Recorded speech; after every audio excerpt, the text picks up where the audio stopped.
ಬಹಳ ಸಂತೋಷ. ಎಷ್ಟು ವರ್ಷ ನಿಮಗೆ? ಗುರುಜಿ ನನಗೆ ಇವಾಗ 33 ವರ್ಷ. ಆಯ್ತು, ಹೇಳಿ ಏನ್ ಕತೆ? ಇಲ್ಲ ಗುರುಜಿ, ನನಗೆ 1992 ನಾನು ಹುಟ್ಟಿರೋದು. ಹ್ಮ್ 2005 ಗಂಟೆ ನಾನು ಓದ್ತಾ ಇದ್ದೆ. ಹ್ಮ್ ಓದ್ತಾ ಇದ್ದು ಮತ್ತೆ ನಮ್ಮ ಅಕ್ಕ ಮದುವೆ ಮಾಡಿದ್ರು ನಮ್ಮ ತಂದೆ. ಎಷ್ಟು ಜನ ಮಕ್ಕಳು ನೀವು? ನಾವು 3 ಜನ ಗುರುಜಿ. ನೀವೇ ದೊಡ್ಡವರಾ? ಸಾರಿ ಇಲ್ಲ ಗುರುಜಿ, ಇದ್ದಾರೆ. ಅಕ್ಕ ನಮ್ಮ ಅಣ್ಣ ಇದ್ದಾರೆ. ನೀವೇ ಕೊನೆಯವರು? ನಾನೇ ಕೊನೆಯವರು ಗುರುಜಿ. ನಮ್ಮ ಅಣ್ಣ ಬೆಂಗಳೂರಲ್ಲಿ ಕೆಲಸ ಮಾಡ್ತಾ ಇದ್ರು. ಕೆಲಸ ಮಾಡ್ತಾ ಇರ್ಬೇಕಾದ್ರೆ ನನಗೆ ಒಂದು 13 ವರ್ಷಕ್ಕೆ ಮನೇಲಿ ಫುಲ್ ತೊಂದರೆ ಆಗ್ಬಿಡ್ತು. ಏನ್ ತೊಂದ್ರೆ? ಮನೇಲಿ ನಮ್ಮ ತಂದೆಗೆ ಸ್ವಲ್ಪ ಕೂಲಿ ಪ್ರಾಬ್ಲಮ್ ಆಗೋಯ್ತು. ನಮ್ಮ ಅಕ್ಕನ ಮದುವೆ ಮಾಡಿದ್ರು, ಸ್ವಲ್ಪ ಆರೋಗ್ಯ ಸರಿ ಇಲ್ಲ ನಮ್ಮ ತಂದೆಗೆ 2005ರಲ್ಲಿ. ಆಮೇಲೆ ನಾನು ಒಂದು ಕೂಲಿ ಕೆಲಸಕ್ಕೆ ಸೇರ್ಕೊಂಡೆ ಗುರುಜಿ. ಓಕೆ. ಅಲ್ಲಿ ಸೇರ್ಕೊಂಡು ನನಗೆ 35 ರೂಪಾಯಿ ಕೂಲಿ ಕೊಡ್ತಾ ಇದ್ರು. ಎಷ್ಟು ವರ್ಷ ನಿಮ್ಗೆ ಆಗ? ಅವಾಗ ನನಗೆ ಒಂದು 13 ವರ್ಷ ಇರ್ಬೇಕು ಗುರುಜಿ. ದಿಸಕ್ಕೆ 35 ರೂಪಾಯಿ ಕೊಡ್ತಿದ್ರಾ?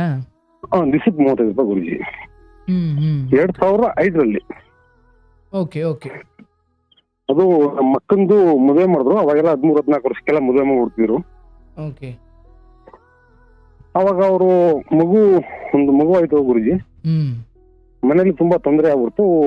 ಪಕ್ಕದ ಒಂದು 6 ತಿಂಗಳು ಆದ್ಮೇಲೆ ಮಗುಗೆ ಈ ಹಾಲು ಸಾಕಾಗ್ಲಿಲ್ಲ ಮಗುಗೆ. ಅದರಿಂದ ಪಕ್ಕದಲ್ಲಿ ಒಂದು ಅಂಗಡಿ, ಮಾಮೂಲಿ ಚಿಲ್ಲರೆ ಅಂಗಡಿ ಇರ್ತಿತ್ತು. ಅಲ್ಲಿ ಹೋಗಿ ಅವಾಗೇನೋ ಒಂದು 2 ರೂಪಾಯಿನ ಬಿಸ್ಕೆಟ್ ಇರ್ತಿತ್ತು.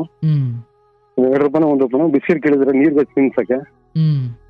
ಅವರು ಕೊಟ್ಟಿಲ್ಲ. ಆದ್ರಿಂದ ನಾನು ಅದನ್ನೆಲ್ಲ ನೋಡಿ ಮನ್ಸು ತಡೆನದೆ ಹೋಗೋದು, ಸ್ಕೂಲ್ ಬಿಟ್ಟು ಅಂದ್ಬಿಟ್ಟು ಬಿಟ್ಬಿಡಿ. ಏನಪ್ಪ? ಆ ಸ್ಕೂಲ್ ಬಿಟ್ಬಿಟ್ಟು ಮಗುಗೆ ಸರಿಯಾಗಿ ಆಗಿಲ್ಲ, ಹೊಟ್ಟೆ ತುಂಬಾ ಊಟ ಇಲ್ಲ. ಅದೇ 2 ರೂಪಾಯಿಗೆ ಹಿಂಗ ಆಗ್ಬಿಡ್ತಲ್ಲ ನಮ್ಮ ಸ್ಥಿತಿ ಅನ್ನೋದು ನಿಮಗೆ ಹಠ ಛಲ ಬಂದ್ಬಿಡ್ತು. ಬಂದ್ಬಿಡ್ತು ಗುರುಜಿ. ಅಷ್ಟಕ್ಕೆ ನಾನು ಎಲ್ಲಿಗೆ ಹೋಗ್ಬಿಟ್ರಿ? ಸ್ಕೂಲ್ ಬಿಟ್ಟು ಕೂಲಿ ಹೊಂಟದೆ ಗುರುಜಿ. Okay okay. ಕೂಲಿ ಮಾಡೋದಕ್ಕೆ ಇಲ್ಲೆಲ್ಲ ಕೂಲಿ ಅಂತ ಅಂತಾರೆ ಗುರುಜಿ. ಗೊತ್ತೈತೆ. ನಾವು ಹಳ್ಳಿಯವರೇ, ಏನ್ ತೊಂದರೆ ಇಲ್ಲ, ಗೊತ್ತಾಗುತ್ತೆ. ಕೂಲಿ ಮಾಡಕ್ ಹೋಗ್ಬಿಟ್ಟೆ ಗುರುಜಿ. ಕೂಲಿ ಮಾಡ್ತಾ ನಮ್ಗೆ ಸ್ವಲ್ಪ ಬರ್ತಾನ ಸ್ವಲ್ಪ ಕಮ್ಮಿ ಆಯ್ತು. ಮತ್ತೆ 2009ರಲ್ಲಿ ನಮ್ಮ ತಂದೆ ಕ್ಯಾನ್ಸರ್ ಇಂದ ತೀರೋಗ್ಬಿಟ್ಟು ಗುರುಜಿ. 2009ರಲ್ಲಿ ತೀರೋಗ್ಬಿಟ್ಟು ಮತ್ತೆ ಅದೇ ಬರ್ತಾನ, ಅದೇ ಜೀವನ ಸ್ಟಾರ್ಟ್ ಆಗ್ಬಿಟ್ಟು. ಆ ವೇಳೆಗೆ ತಂದೆ ತೀರೋದ ವೇಳೆಗೆ ಅಕ್ಕನಿಗೆ ಇನ್ನೂ ಮದುವೆ ಆಗಿರ್ಲಿಲ್ಲ? ಇಲ್ಲ ಗುರುಜಿ, ಆಗೋಗಿತ್ತು. ಅಕ್ಕನಿಗಾಗಿತ್ತು ಮದುವೆ ಆಗಿ ನಮ್ಮ ತಂದೆನೇ ಮದುವೆ ಮಾಡಿದ್ರು. ಆಕೆ ಮಗುಗೇನೆ ಬಿಸ್ಕೆಟ್ ಸಮಸ್ಯೆ ಅಥವಾ ನಮ್ಮ ಅಕ್ಕನ ಮಗಳಿಗೇನೆ? Okay okay okay okay. ಹಂಗಾದ್ರೆ ತಂದೆ ಇದ್ದ ಕಾಲದಲ್ಲೇ ಅಕ್ಕನ ಮದುವೆ ಆಗಿತ್ತು? ಹೌದು ಗುರುಜಿ. ಅವ್ರಿಗೆ ನಮ್ಮ ತಂದೆಗೆ ಸ್ವಲ್ಪ ಆರೋಗ್ಯ ಅವಾಗ ಅದ್ಗಿರ್ತಾ ಇತ್ತು. ಆದ್ರಿಂದ ನಾನು ಬಿಟ್ಬಿಟ್ಟು ಗುರುಜಿ ಮಾಡ್ತಾ ಇದ್ದೆ. ನಮ್ಮಣ್ಣ ಬೆಂಗಳೂರಲ್ಲಿ ಒಂದು ಕಂಪನಿ ಕೆಲಸ ಮಾಡ್ತಾ ಇದ್ದ. ಅವನೇನು ದುಡ್ಡು ಮನೆಗೆ ಕೊಡ್ತಾ ಇರಲಿಲ್ಲ. ಏನಪ್ಪ? ಒಂದು ಕಂಪನಿ ಕೆಲಸ ಮಾಡ್ತಾ ಇದ್ದ ಬೆಂಗಳೂರಲ್ಲಿ. ಓಕೆ. ಮನೆ ಕಡೆ ಏನ್ ನೋಡ್ತಿರ್ಲಿಲ್ಲ ಅಂತ? ಏನು ನೋಡ್ತಿರ್ಲಿಲ್ಲ ಗುರುಜಿ. ನಮ್ಮ ಅಕ್ಕ ಮತ್ತೆ ನಮ್ಮ ಅಣ್ಣ ಇಬ್ರು ನಮ್ಮ ತಾತನ ಮನೇಲಿ ಬೆಳೆದಿದ್ದು. ಹಂಗೆ ಗುರುಜಿ 2011ರಲ್ಲಿ 2009ರಲ್ಲಿ ನಮ್ಮ ತಂದೆ ತೀರೋದ್ರು. 2011ರಲ್ಲಿ ನಾನು ಪುನಃ ಬೆಂಗಳೂರಿಗೆ ಬಂದೆ ಗುರುಜಿ. ಬೆಂಗಳೂರು ಬಂದಲ್ಲಿ ಮೂಟವರ ಕೆಲಸ ಸೇರ್ಕೊಂಡೆ ಗುರುಜಿ. ಇಲ್ಲಿ ಸಾಲ ಜಾಸ್ತಿ ಆಗ್ಬಿಡ್ತು. ಏನಕ್ಕೆ ಮಾಡಿದ್ದು? ಅಕ್ಕನ ಮದುವೆಗ ಅಥವಾ ತಂದೆಗೆ? ತಂದೆಗೆ ಗುರುಜಿ. ಅವ್ರಿಗೆ ಕ್ಯಾನ್ಸರ್ ಬಂದ್ಬಿಡ್ತು. ಬೆಂಗಳೂರಲ್ಲಿ ಕಿದ್ವೆ ಹಾಸ್ಪಿಟಲ್ ಅಡ್ಮಿಟ್ ಮಾಡಿದ್ವು. ಅಲ್ಲಿ ಅವ್ರದ್ದು 1 ವರ್ಷ ಇದ್ರು. 1 ವರ್ಷ ಆದ್ಮೇಲೆ ತೀರೋಗ್ಬಿಟ್ಟು ಗುರುಜಿ. ತೀರೋಗ್ಬಿಟ್ಟು ಗುರುಜಿ. ಮತ್ತೆ ನಾನು ಮೂಟೆ ಹೊರಕ್ ಹೋದೆ ಗುರುಜಿಯಲ್ಲಿ. ಮೂಟೆ ಹೊರಬೇಕಾದ್ರೆ ಒಂದು 500-600 ರೂಪಾಯಿ ಸಿಗ್ತಾ ಇತ್ತು 2011-12ರಲ್ಲಿ. ಹಿಂಗೋ ಬಗೆಹರಿಸ್ಕೊಂಡ್ ಬಂದ್ವು. ಮತ್ತೆ ನಮ್ಮ ಅಣ್ಣ ವಾಪಸ್ ಊರಿಗೆ ಬಂದು ನಮ್ಮ ತಾಯಿ ಇದಾರೆ ಗುರುಜಿ ಇನ್ನು. ಮತ್ತೆ ನಮ್ಮ ಅಣ್ಣ ಬಂದು ಇಲ್ಲಿ ಒಂದು ಒಳ್ಳೆ ಕೆಲಸ ಸಿಕ್ತು. ಅವನ್ ಸ್ವಲ್ಪ ಚೆನ್ನಾಗಾದ. 2015ರಲ್ಲಿ ಅವ್ನ ಮದುವೆ ಆಯ್ತು. ಮದುವೆ ಆಗಿ ಗುರುಜಿ ನಾನು ಸ್ವಲ್ಪ ಚಿಕ್ಕದಾಗಿ ಹೇಳ್ಬಿಡ್ತೀನಿ ಗುರುಜಿ, ಜಾಸ್ತಿ ಹೇಳಕ್ ಹೋಗಲ್ಲ. ಮದುವೆ ಆಯ್ತು ಗುರುಜಿ. ಹಿಂಗೋ ಅವರು ನಮ್ಮ ಅತ್ತಿಗೆ ಬಂದ ತಕ್ಷಣ ಸ್ವಲ್ಪ ನಮ್ಮ ಮನೆ ಇಂಪ್ರೂವ್ ಆಯ್ತು ಗುರುಜಿ. ಅವ್ರ ಕಾಲ್ ಗುಣನೋ ಏನೋ ಗೊತ್ತಿಲ್ಲ, ಈಗ ಸ್ವಲ್ಪ ನಮ್ದು ಚೆನ್ನಾಗಿತ್ತು. ಆಗ ನಾವಿಬ್ರು ಒಂದೇ ಕಡೆ ಇಲ್ಲಿ ಕೆಲ್ಸಕ್ಕೆ ಹೋಗ್ತೀವಿ. ನನಗೊಂದು 10,000 ಸಂಬಳ ಬರ್ತಾ ಇತ್ತು ಗುರುಜಿ. ನನ್ನ ಸಂಬಳ ಎಲ್ಲ ನಮ್ಮ ಅಣ್ಣನೇ ಇಸ್ಕೊತಿದ್ದ. ಮತ್ತೆ ನಾವು ಇಬ್ರು ಒಂದೇ ತಮ್ಮ ಕೆಲಸ ಮಾಡ್ತಿದ್ವು. ಅದಕ್ಕೆ ತಂಗಿನ ನನ್ಗೆ ಫಿಕ್ಸ್ ಮಾಡಿದ್ರು ಗುರುಜಿ. ನಿಮ್ಗೆ ನನ್ಗೆ ಫಿಕ್ಸ್ ಮಾಡಿದ್ರು ಮದುವೆ ಮಾಡ್ಬಿಡೋಣ ಇವನ್ಗಿನ ಒಂದೇ ಜೈನ್ ಫ್ಯಾಮಿಲಿ ಚೆನ್ನಾಗಿರೋಣ ಅಂದ್ಬಿಟ್ಟು. ಎಷ್ಟು ವರ್ಷ ಆಗ ನಿಮ್ಗೆ? ಗುರುಜಿ ಅವಾಗ ನನ್ಗೆ ಒಂದು 25 ವರ್ಷ 26 ವರ್ಷ ಆಗಿತ್ತು. ಸೊ ನಿಮ್ಮ ಅತ್ತಿಗೆ ತಂಗಿಯ ಜೊತೆ ನಿಮ್ಮ ಮದುವೆಯನ್ನ ನಿಶ್ಚಯ ಮಾಡಿದ್ರು. ನಿಶ್ಚಯ ಆಗ ಮಾಡಿದ್ರು ಗುರುಜಿ. ನೀವೇನ್ ಕೆಲಸ ಮಾಡ್ತಿದ್ರಿ? ನಾನು ಇಲ್ಲೇ ಒಂದು ಕ್ರಷರಲ್ಲಿ ಕೆಲಸ ಮಾಡ್ತಿದ್ದೀನಿ. ಎಷ್ಟು ದುಡಿಮೆ ಇತ್ತಾಗ? ನನ್ಗೆ ಒಂದು 10,000 ಗುರುಜಿ ಇದ್ದು, ಅವನು ಅಲ್ಲೇ ಕೆಲಸ ಮಾಡ್ತಾ ಇದ್ದ ಸೂಪರ್ವೈಸರ್ ಆಗಿ. ಅಲ್ಲ, ನಿಮ್ದು 10,000 ಇತ್ತು ತಿಂಗಳಿಗೆ? ನಮ್ದು 10,000 ಆಯ್ತು. 10,000 ನಾನು ತಗೋತಿರ್ಲಿಲ್ಲ ಗುರುಜಿ. ನಮ್ಮ ಅಣ್ಣನ ಸ್ಯಾಲರಿ ಇಸ್ಕೊತಾ ಇದ್ದ, ನಾನೇನು ಇಸ್ಕೊತಾ ಇರ್ಲಿಲ್ಲ. ಆಯ್ತು, ಮದುವೆ ಫಿಕ್ಸ್ ಆಯ್ತು. ಆಮೇಲೆ ಮದುವೆ ಫಿಕ್ಸ್ ಆಯ್ತು ಗುರುಜಿ. ಮದುವೆ ಫಿಕ್ಸ್ ಆಗಿ ನಮ್ಮ ಮದುವೆ ಆಗೋ ಹುಡುಗಿಗೆ ನಾನು ಕೂಲಿ ಮಾಡೋಣ ಅಂತ ಸ್ವಲ್ಪ ಇಷ್ಟ ಆಗಿಲ್ಲ. ಓಹೋ, ಅವ್ರೇನ್ ಮಾಡ್ತಿದ್ರು? ಅವ್ರು ಮನೇಲೇ ಇದ್ರು ಗುರುಜಿ. ಸೆಕೆಂಡ್ ಇಯರ್ PUC ಮುಗಿಸ್ಬಿಟ್ಟು ಮನೇಲೇ ಇದ್ರು. ಅವರೆಲ್ಲರೂ ಒಳ್ಳೆ ಕಡೆ ನೋಡಿ ಮದುವೆ ಮಾಡೋಣ ಅಂತ ಅವ್ರು ಇದ್ರು. ಅವ್ರ ಮನೆಯಲ್ಲಿ ಹೊರಗಡೆ ಕೂಲಿ ಮಾಡ್ತಿದ್ರಿಂದ ಅವ್ರಿಗೆ ನೀವು ಅಷ್ಟು ಇಷ್ಟ ಆಗ್ಲಿಲ್ಲ? ಅಷ್ಟು ಇಷ್ಟ ಆಗಿಲ್ಲ. ಸ್ವಲ್ಪ ಓದಿಲ್ಲ, ಒಂದ್ ಮೆಸೇಜ್ ಮಾಡಕ್ ಬರಲ್ಲ, ಒಂದ್ ವಾಟ್ಸ್ಆಪ್ ಮಾಡಕ್ ಬರಲ್ಲ, ಏನು ಬರಲ್ಲ. ಏನಕ್ಕೆ ಒಂದ್ ಮದುವೆ ಆಗೋದು ಅನ್ನೋದು ಒಂದು ಮೈಂಡಲ್ಲಿ ಕೂತ್ಕೊಬಿಡ್ತು ಗುರುಜಿ ಅವ್ರಿಗೆ. ನೀವು ಸ್ವಲ್ಪ ದಿನ ಮಾತಾಡ್ಕೊಂಡಿದ್ರಾ ನೀವು? ಸ್ವಲ್ಪ ದಿನ ಮಾತಾಡಲಿಲ್ಲ ಗುರುಜಿ. ಅವ್ರಿಗೆ ಮನ್ಸಲ್ಲಿ ಹುಟ್ಟಿದ್ದು ಫಸ್ಟ್ ಅವ್ರಿಗೆ ಹುಟ್ಬಿಡಿತ್ತು. ನೀವು ಅಂತ ಗೊತ್ತಾದಾಗ್ಲೇ ಆ ಯೋಚನೆ ಬಂದ್ಬಿಡ್ತು ಅವ್ರಿಗೆ? ಆ ಯೋಚನೆ ಅವ್ರಿಗೆ ಬಂದ್ಬಿಡ್ತು ಗುರುಜಿ. ಬಂದ್ಮೇಲೆ ನಾನು ಒಂದಿನ ಕೇಳ್ದೆ ಗುರುಜಿ, ನನ್ನ ಇಷ್ಟ ಏನು ಅಂತ ಕೇಳ್ದೆ. ಅವರು ಇಷ್ಟ ಇಲ್ಲ ಅಂತ ಹೇಳ್ಬಿಟ್ರು. ಆಯ್ತು, ಪರವಾಗಿಲ್ಲ ಅನ್ನೋದು ನಾನು ಸುಮ್ಮನೆ ಇದ್ದೆ ಗುರುಜಿ. ಇಷ್ಟ ಇತ್ತ ಅಂತ? ಗುರುಜಿ ನನ್ಗೆ ಇಷ್ಟ ಆಯ್ತು. ಅಂದ್ರೆ ಅವ್ರ ಇಷ್ಟ ಕೇಳ್ಬೇಕಲ್ಲ ಗುರುಜಿ, ಮುಂದೆ ತೊಂದರೆ ಆಗಬಾರ್ದು ಅಂತ. ಅಲ್ಲ, ಹೌದು ಹೌದು. ಸೊ ಹಾಗಾಗಿ ಅವರು ಇಲ್ಲ, ನಂಗೆ ಇಷ್ಟ ಇಲ್ಲ ಅಂದ್ರು. ಅವರು ನನ್ಗೆ ಇಷ್ಟ ಇಲ್ಲ, ನನ್ಗೆ ನನ್ ಲೈಫ್ ಪಾರ್ಟ್ನರ್ ಇನ್ನೂ ಚೆನ್ನಾಗಿರ್ಬೇಕು ಅನ್ನೋ ಉದ್ದೇಶ ಅವ್ರಿಗೆ ಬಂದ್ಬಿಡ್ತು. ನಮ್ಮ ಅಕ್ಕನ ಹೋದ್ರೆ ಚೆನ್ನಾಗಿರೋ ಹುಡುಗ, ಒಳ್ಳೆ ಕೆಲಸದಲ್ಲಿರೋ ಹುಡುಗನ್ ಸಿಕ್ಕಿದೆ. ನನಗೆ ನೀವು ಆಯ್ತಾ ಇಲ್ಲ, ಇಷ್ಟ ಆಯ್ತಾ ಇಲ್ಲ ಅಂದ್ಬಿಟ್ಟು ಸ್ವಲ್ಪ ತುಂಬಾ ಬೇಜಾರಾಯ್ತು ಗುರುಜಿ. ಬೇಜಾರಾಗಿ ಮತ್ತೆ ದೊಡ್ಡವರೆಲ್ಲ ಕೂತ್ಕೊಂಡು, ಮನೇಲಿ ಹಿರಿಯರೆಲ್ಲ ಕೂತ್ಕೊಂಡು, ನಮ್ಮ ಮಾವರೆಲ್ಲ ಕೇಳಿದ್ರು. ಕೇಳ್ಬಿಟ್ಟು ಎಲ್ಲ ಆಯ್ತು ಒಪ್ಕೆ ಅಂತ ಒಪ್ಕೊಬಿಟ್ಲು ಗುರುಜಿ. ನೀವು ಕೇಳಿದಾಗ ಇಲ್ಲ ಅಂದ್ರು, ಬಟ್ ಹಿರಿಯರೆಲ್ಲ ಸೇರಿ ಏನೋ ಮಾತುಕತೆ ನಡೆಸಿ ನ್ಯಾಯ ಅಥವಾ ಆ ಥರದ್ದೇನೋ ದೊಡ್ಡವರೆಲ್ಲ ಕೂತಾಗ ಆಯ್ತು ಅಂತ ಒಪ್ಕೊಂಡ್ಬಿಟ್ರು ಗುರುಜಿ. ಒಪ್ಕೊಂಡ್ಮೇಲೆ ಗುರುಜಿ 2019 ನಮ್ಮ ಮದುವೆ ಆಯ್ತು. ಎಷ್ಟರಲ್ಲಿ? 2019 ಗುರುಜಿ. ಓಕೆ. 2019 ಗುರುಜಿ ಮದುವೆ ಆಯ್ತು. ಮದುವೆ ಆಗಿ ಒಂದು 2023 ನಮ್ಮ ಮಗ ಹುಡ್ತ ಗುರುಜಿ. 2023 ಮಗ ಹುಟ್ಟಿದ್ಮೇಲೆ ಇವತ್ತವರೆಗೂ ಏನೂ ತೊಂದರೆ ಇಲ್ಲ ಗುರುಜಿ. ನಮ್ ಗಂಡ ಹೆಂಡತಿ ತುಂಬಾ ಚೆನ್ನಾಗಿದೆ ಗುರುಜಿ. ಇಲ್ಲಿ ಪ್ರಾಬ್ಲಮ್ ಏನಾಯ್ತು ಗುರುಜಿ ಅಂದ್ರೆ, ನನ್ನ ಮದುವೆ ಮಾಡಿದ್ನಲ್ಲ ನಮ್ಮ ಅಣ್ಣ, ಒಂದ್ 5 ಲಕ್ಷ ಖರ್ಚು ಮಾಡಿ ಮದುವೆ ಮಾಡ್ಬಿಡ್ತ ಗುರುಜಿ. ನಿಮಗೆ 5 ಲಕ್ಷ ಖರ್ಚು ಮದುವೆ ಮಾಡಿ 2021 ಅವನು ಸ್ವಲ್ಪ ಬೇರೆ ಬೇರೆ ಚಟಕ್ಕೆ ಬಿದ್ಬಿಟ್ಟ ಗುರುಜಿ. ಅಣ್ಣ ಚಟ ಅಂದ್ರೆ ತುಂಬಾ ಚಟ ಅಂದ್ರೆ ಈ ಆನ್ಲೈನ್ ಗೇಮ್ ಬರುತ್ತೆ ನೋಡಿ, ಬೆಟ್ಟಿಂಗ್ ಗೇಮು ಮತ್ತೆ ಸ್ಮೋಕಿಂಗು ಮತ್ತೆ ಡ್ರಿಂಕ್ಸು ಎಲ್ಲ ಹೆವಿ ಮಾಡ್ಬಿಟ್ಟ ಗುರುಜಿ. ಒಂದ್ ಶುರು ಮಾಡಿದ್ರೆ ಸಾಕು, ಇನ್ ಮಿಕ್ಕದವೆಲ್ಲ ಹಿಂದೆಲೆ ಬರ್ತವೆ. ಎಲ್ಲ ನಾವು ತುಂಬಾ ಚೆನ್ನಾಗಿದ್ವು. 2015 2021 ತುಂಬಾ ಚೆನ್ನಾಗಿದ್ವು ಗುರುಜಿ. ಹೆಂಗೋ ಜಾಯಿಂಟ್ ಫ್ಯಾಮಿಲಿ ಸೂಪರ್ ಆಗಿದ್ವು, ಏನು ತೊಂದರೆ ಏನಿಲ್ಲ. ಅಕ್ಕ ತಂಗಿರೆಲ್ಲ ತುಂಬಾ ಚೆನ್ನಾಗಿದ್ರು, ಏನು ತೊಂದರೆ ಏನಿಲ್ಲ ಗುರುಜಿ. ಎಲ್ಲ ನಮ್ ತಾಯಿ ದನಗಳು ನೋಡ್ಕೊತಾ ಇದ್ರು, ನಾವಿಬ್ರು ಕೆಲ್ಸಕ್ಕೆ ಹೋಗ್ತಾ ಇದ್ವು. ತುಂಬಾನೇ ಚೆನ್ನಾಗಿದ್ವು ಗುರುಜಿ. ಆಮೇಲೆ ಅವರು ಎಲ್ಲ ಚಟಕ್ಕೆಲ್ಲ ಬಿದ್ಬಿಟ್ಟು ಒಂದು 20 ಲಕ್ಷ ಅಷ್ಟು ಸಾಲ ಮಾಡ್ಬಿಟ್ಟಿದ್ದಾರೆ. 20 ಲಕ್ಷ ಮಾಡ್ಬಿಟ್ಟು ಗುರುಜಿ ಎಲ್ಲ ನಿನ್ ಮದ್ವೆಗೆ ಮಾಡೋದು ಅಂತ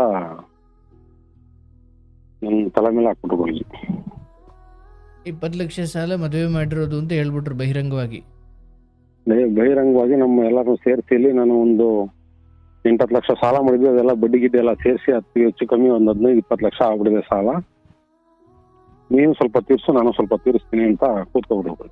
ಬಟ್ ವಾಸ್ತವವಾಗಿ ಆಗಿದ್ದ 5 ಲಕ್ಷ 5 ಲಕ್ಷ ಗುರುಜಿ. ವಾಸ್ತವವಾಗಿ 5 ಲಕ್ಷ ಅಂದ್ರೆ ಸ್ವಲ್ಪ ಹೆಲ್ಪ್ ಮಾಡಿದ್ರು ನಮ್ಗೆ. ಅಲ್ಲಿ ಎಲ್ಲ ಚೆನ್ನಾಗಿದ್ರಲ್ಲ, ಅದರಿಂದ ಅವರು ಒಂದು 20,000 30,000 ಅಂತ ಅವ್ರ ಪ್ರೀತಿ ಪಟ್ಟು ಕೊಟ್ಟಿದ್ರು ಗುರುಜಿ. ನಮ್ಮ ಅಕ್ಕ ಅವರೆಲ್ಲ ಅಂದ್ರೆ ಇವನ್ ಚಟಗಳಿಂದ ಆ ಮದುವೆ ತಲೆ ಮೇಲೆ ಬೀಳ್ತು ಗುರುಜಿ. ಅಲ್ಲಿ ಹೇಳಿಲ್ವಾ ನೀವು ಇದು ಮದುವೆಗಾಗಿದ್ದು ಎಷ್ಟು, ಆದ್ರೆ ಚಟಕ್ಕಾಗಿದ್ನೆಲ್ಲ ನನ್ನ ಮೇಲೆ ಹೇರ್ತಾ ಇದೀಯ ಅಂತ? ಹೇಳ್ದಿ ಗುರುಜಿ, ಮದುವೆ ಅಂತ ಕೂತ್ಕೊಂಡು ಹೇಳಿದ್ವಿ ಗುರುಜಿ. ಆದ್ರೆ ಎಲ್ಲ ಮಿತಿ ಮೀರೋಗ್ಬಿಟ್ಟಿದ್ದು ಗುರುಜಿ. ಹ್ಮ್ ಅಂದ್ರೆ ಏನಾಗ್ಬೋದು ನಾನು ಅವರು ಬದುಕೋ ಲೆಕ್ಕಾಚಾರದಲ್ಲೇ ಇರಲಿಲ್ಲ ಗುರುಜಿ. ನಿಮ್ಮಣ್ಣ. ಸಾಲದ ಒತ್ತಡ ಜಾಸ್ತಿ ಆಗ್ಬಿಡ್ತು. ನಮ್ಗೆ ಗೊತ್ತಿಲ್ಲ ಗುರುಜಿ ಮಾಡಿರೋದು. ನಾವು ತುಂಬಾ ಚೆನ್ನಾಗಿದೀವಿ ಈಗಲೂ ಅನ್ಕೊಂಡೇ ಇದ್ದು ನಾನು ಅವಾಗ ಅಲ್ಲಿ ಗಂಟನು. ಹ್ಮ್ ಆಮೇಲೆ ಯಾವಾಗ ಬಹಿರಂಗವಾಗಿ ಹೇಳಿದ್ಮೇಲೆ ತುಂಬಾ ಬೇಜಾರಾಗಿ ನಾನು ನನ್ನ ಹೆಂಡತಿ ಇಬ್ರು 9-10 ತಿಂಗಳು ಮಗು ಗುರುಜಿ ನನ್ನ ಮಗನಿಗೆ. ಹ್ಮ್ ಸರಿ ನಿಮ್ಗೆ ಏನ್ ಬೇಕು ಅಂತ ಕೇಳಿದ್ರೆ ಅವ್ರು ಒಂದು 4 ಲಕ್ಷ ರೂಪಾಯಿ ಸಾಲ ವಹಿಸ್ತಾರೆ ಗುರುಜಿ. ಹ್ಮ್ ಮತ್ತೆ ಒಂದು ಸೈಟ್ ಇತ್ತು ಗುರುಜಿ, ಸೈಟ್ ಅವ್ರಿಗೆ ಪೂರ್ತಿ ವಹಿಸ್ಬಿಟ್ಟೆ ಗುರುಜಿ ನಾನು. ಯಾರಿಗೆ? ನಮ್ಮ ಅಣ್ಣನಿಗೆ. ಏನ್ ಕೊಯ್ಸುದ್ರಿ? ಅದೇ ಸಾಲ ಮಾಡಿದೀನಿ ಅಂತ ಬಂತು. ಆಮೇಲೆ ನಾನು ಬದುಕಕ್ಕೆ ಆಗಲ್ಲ ಅನ್ನೋ ಲೆಕ್ಕಾಚಾರ ಬಂದ್ಮೇಲೆ ಇನ್ನು ಮಕ್ಳು ಬೇರೆ 3 ಮಕ್ಳಿದ್ದಾರೆ ಅವ್ರಿಗೆ. ಮುಂದೆ ಏನಾದ್ರೂ ತೊಂದರೆ ಆಗ್ಬಾರ್ದು, ಏನೋ ಇದನ್ನ ಮಾಡ್ಕೊಂಡು ಸಾಲ ತೀರ್ಕೊಳ್ಳಿ ಅಂದ್ಬಿಟ್ಟು ನಾನು 4 ಲಕ್ಷ ಸಾಲ ತಗೊಂಡು ಹೊರಗಡೆ ಬಂದ್ಬಿಟ್ಟು ಗುರುಜಿ. ಅಂದ್ರೆ ನೀವು ಬೇರೆ ಮನೆ ಮಾಡ್ಕೊಂಡ್ರಿ?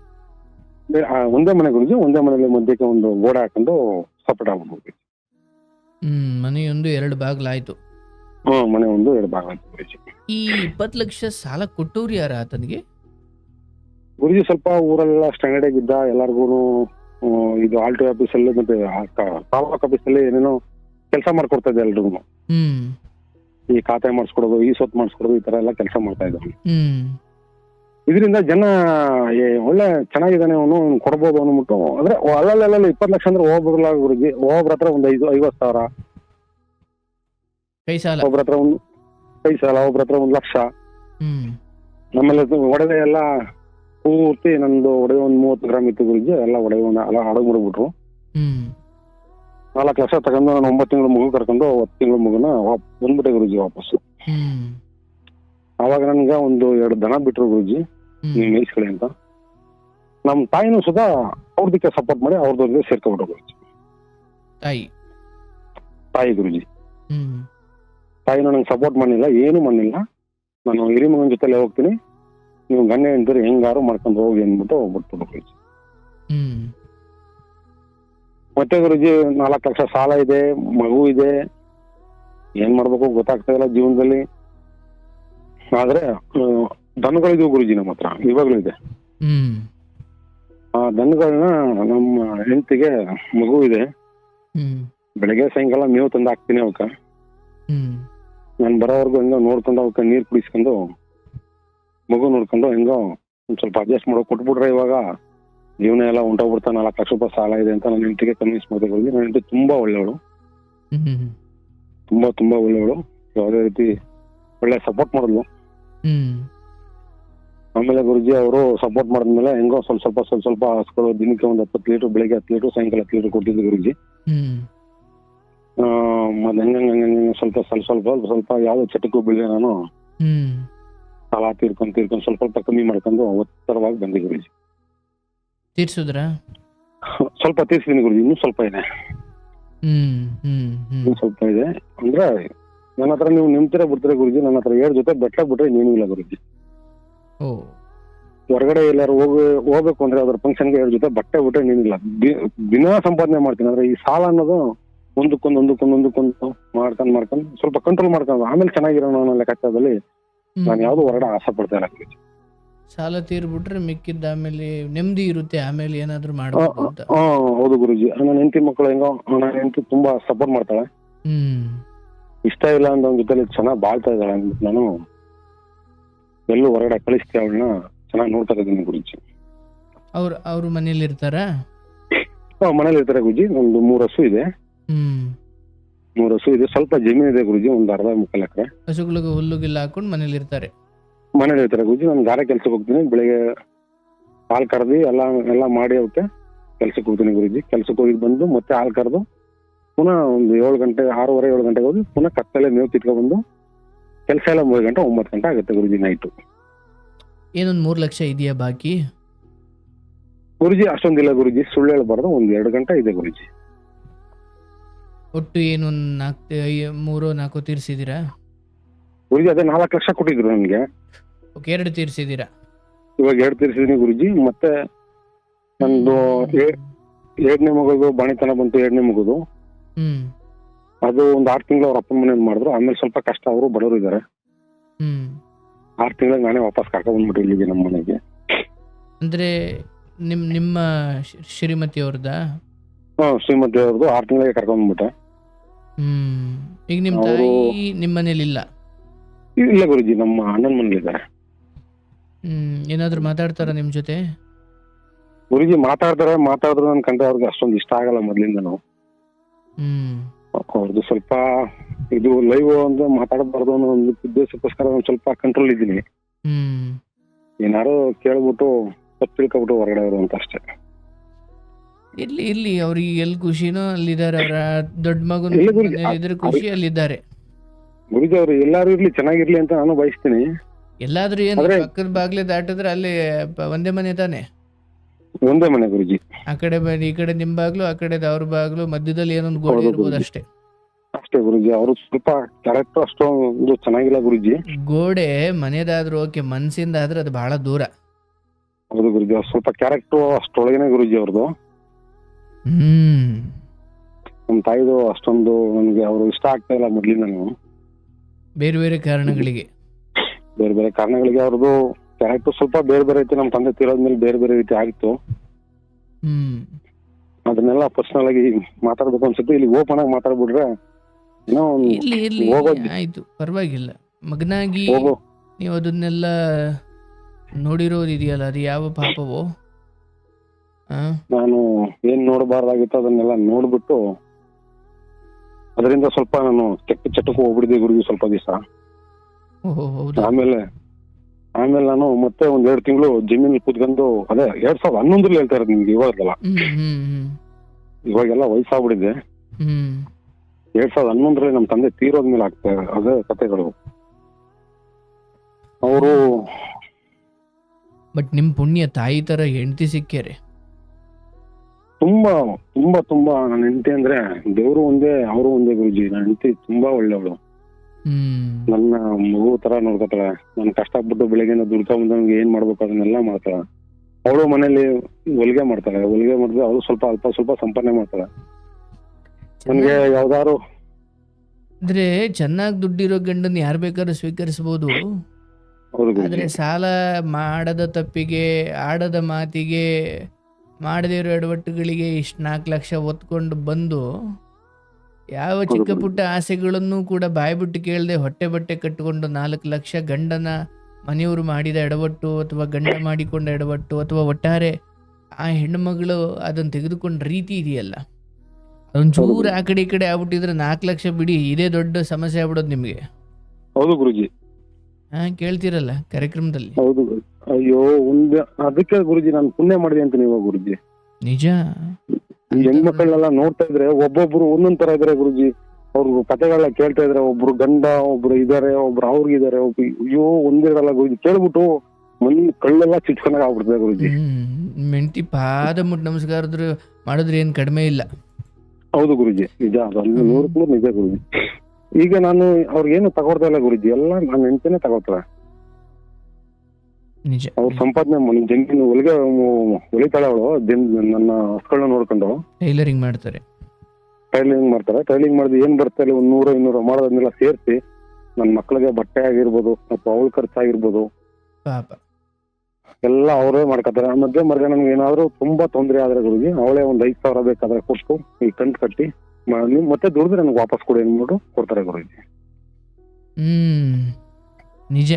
ಅಂದ್ರೆ ಮನುಷ್ಯನಿಗೆ ಅಥವಾ ಅದರಲ್ಲೂ ಒಂದು ಸಂಸಾರ, ಗಂಡ ಹೆಂಡತಿ ಅಂತ ಬಂದಾಗ ಗಂಡನ ಎಲ್ಲ ಭಾರವನ್ನ ಹೆಂಡತಿ ಹೊರೋದು ಬೇಡ, ನಿನ್ ಜೊತೆ ನಾನು ಇದ್ದೀನಿ ಅಂತ ಹೇಳುವ ಜೀವ ಇದೆಯಲ್ಲ, ಬಹುಶಃ ನೀವು ಯಾವುದು ಚಟಕ್ಕೆ ಹೋಗದಂಗೆ, ಯಾವುದು ತಪ್ಪದಾರಿಗೆ ಹೋಗದಂಗೆ, ಎಷ್ಟು ಸಾಲ ಇದ್ರು ಕೂಡ, ಎಷ್ಟು ಟೆನ್ಷನ್ ಇದ್ರು ಕೂಡ ಅದನ್ನು ತೀರಿಸೋ ಕಡೆ ನಿಮ್ಮ ಗಮನ ಇದೆ, ನಿಮ್ಮ ಪ್ರಯತ್ನ ಇದೆ ಅಂದರೆ ಅದಕ್ಕೆ ಬಹಳ ದೊಡ್ಡ ಕಾರಣ ಮನೆಯಲ್ಲಿ ನಿಮ್ಮ ಪರಿಸ್ಥಿತಿಯನ್ನು ಅರ್ಥ ಮಾಡಿಕೊಂಡು ಮನೆ ಕೆಲಸ ಮಾಡಿಕೊಂಡು ಅಡುಗೆ ಮಾಡಿಕೊಂಡು ಮಕ್ಕಳನ್ನ ನಿಭಾಯಿಸ್ಕೊಂಡು ನಿಮ್ಮನ್ನು ನಿಭಾಯಿಸ್ಕೊಂಡು ಅಂತ ಗರ್ತಿ ಇರೋದ್ರಿಂದ ನಿಮಗೆ ಆ ಸಾಲ ಕೂಡ ಬಿಡು ತೀರಿಸೋಣ ಅಂತ ಅನ್ನಿಸ್ತತೆ.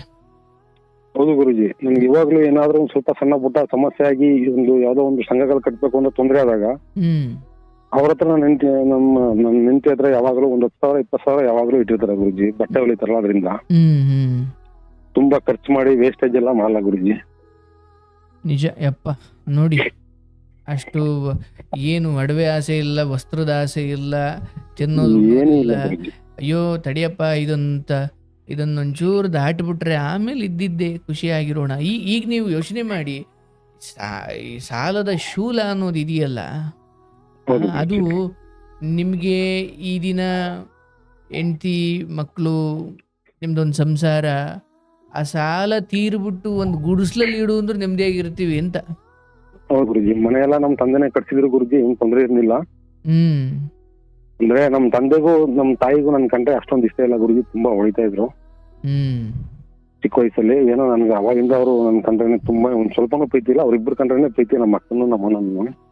ನೀವು ನಿಮ್ಮ ಅಣ್ಣ, ನಿಮ್ಮ ಅತ್ತಿಗೆ, ನಿಮ್ಮ ಅಪ್ಪ, ನಿಮ್ಮ ಅಮ್ಮ, ಈ ಹಿರಿಯರಿಗೆಲ್ಲ ಒಂದೇ ಒಂದು ಕಾರಣಕ್ಕೆ ಸಹಿಸ್ಕೊಂಡು ತಾಳ್ಮೆಯಿಂದ ಗೌರವ ಕೊಡಬೇಕು, ಇಂಥ ಹೆಂಡತಿ ತಂದು ಕಟ್ಟಿದ್ಕೆ. ಹೌದು ಗುರುಜಿ. ಅದೊಂದೇ ನಮ್ ನೆಟ್ಟಗ್ ಮಾಡಿರೋದು ಅಂದ್ಕೊಳ್ಳಿ, ಹೌದು ಗುರುಜಿ. ಅಲ್ವಾ?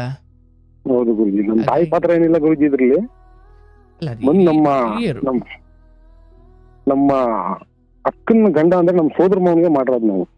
ಹ್ಮ್ ಅವರು ನನ್ಗೆ ಫುಲ್ ಸಪೋರ್ಟ್ ಮಾಡಿ ತುಂಬಾ ಒಳ್ಳೆಯವರು. ಅವರು ಇವಾಗ್ಲೂ ಎಲ್ಲ ರೀತಿ ಏನಾದ್ರು ಸ್ವಲ್ಪ ಕಷ್ಟ ಆದಾಗ ರೇಷನ್ ಗೀಷನ್ ಏನಿಲ್ಲ ಹಿಂಗಾಗಿದೆ ಸ್ವಲ್ಪ ಸಾಲ ಇದ್ ಮಾಡಿ ಅಂತಂದ್ರೆ ಫೋನ್ ಪೇ ಮಾಡ್ಬಿಡ್ತಾರೆ ಗುರುಜಿ, 2,000 3,000. ಇದ್ದಾರೆ, ಒಳ್ಳೆಯವರಿದ್ದಾರೆ, ಖಂಡಿತ ಒಳ್ಳೇದಾಗುತ್ತೆ. ನೋಡಿ, ಆ ಥರದ್ದು ಸಡನ್ ಆಗಿ 4 ಲಕ್ಷ ವಹಿಸಿದಾಗ ಅದನ್ನು ಹೊತ್ಕೊಂಡು ಮನೆಯಿಂದ ಆಚೆ ಬಂದು ನಿಮ್ದೊಂದು ಅಂತ ಸಪರೇಟ್ ಸಂಸಾರ ಶುರು ಮಾಡಿ, ನನಗನ್ಸುತ್ತೆ ಒಳ್ಳೇದೇ ಆಯ್ತು ಅಂದ್ಕೊಳ್ಳಿ. ಆಯ್ತು 4 ಲಕ್ಷ ಇನ್ನೊಂದು 1 ವರ್ಷ 2 ವರ್ಷ ಹೆಂಗೋ ತೀರುತ್ತೆ. ಆದ್ರೆ ಹೌದು ಗುರುಜಿ. ಒಂದು ಚೆನ್ನಾಗಿದ್ದ ಕಾಲದಲ್ಲೇ ಬೇರೆ ಬೇರೆ ಆಗಿ ನಿಮ್ ಸಂಸಾರ ನೋಡ್ಕೊಳ್ಳೋಕೆ ಅದೊಂದು ಕಾರಣ ಆಯ್ತು ಅಂದ್ಕೊಳ್ಳಿ, ನೆಪ. ಹೌದು ಗುರುಜಿ, ನಾವು ತುಂಬಾ ಚೆನ್ನಾಗಿದ್ವಿ ಗುರುಜಿ. ಸ್ವಲ್ಪ ಅಂದ್ರೆ ಅಷ್ಟೊಂದು ಏನಿಲ್ಲ, ಪರವಾಗಿಲ್ಲ, ಒಂದ್ ಲೆಕ್ಕಾಚಾರ ಸಾಲ ಆಗಿಲ್ಲ ಇಲ್ದೆ ನಿಮ್ದಾಗಿದ್ವು ಎಲ್ಲರೂ. ಅಲ್ಲ, ಇನ್ನೂ ಅಲ್ಲಿ ಇದ್ದು ಅವನು ಇನ್ನೊಂದು 20 ಲಕ್ಷ ಮಾಡಿ ಅದನ್ನೂ ಏರಿಸಿದ್ರ ಕತೆ ಏನು? ಆಗ ನನ್ ಕತೆ ಕಂಪ್ಲೀಟ್ ಮುಗಿಬಿಡ್ದು ಗುರುಜಿ. ಆದ್ರೂ ಒಂದ್ ಸೈಟ್ ಇತ್ತು, ಒಂದ್ ಸೈಟ್ ಅವ್ರ ಹತ್ರನೇ ಕೊಟ್ಬಿಟ್ಟೆ. ಒಳ್ಳೇದಕ್ಕೆ ಆಗೋದೆಲ್ಲ ಒಳ್ಳೇದಕ್ಕೆ ಅಂದ್ಕೊಳ್ಳಿ. ಒಂದ್ ಸೈಟ್ ಇದ್ದು ಗುರುಜಿ. ನೀವು ಬೇರ್ಪಟ್ಟು ನಿಮ್ಮ ಬದುಕನ್ನು ನೀವು ನಡೆಸ್ಕೊಂಡು ಹೋಗೋದಕ್ಕೆ ಅವಕಾಶ ಸಿಕ್ತು. ಹೌದು ಗುರುಜಿ.